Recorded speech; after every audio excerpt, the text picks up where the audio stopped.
We guide you through how to remove an admin on your Facebook page in 2026.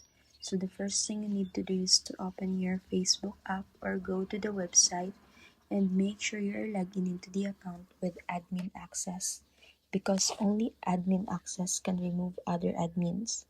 Next, go to your page, tap on click on settings, then head over to page access or page rules depending on your interface. Here, you'll see the list of people with access.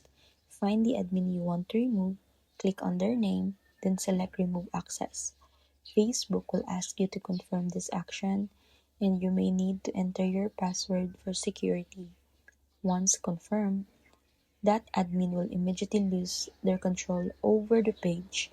Keep in mind you should never remove yourself unless there is another admin assigned or you could lose full access to your page. And that's it.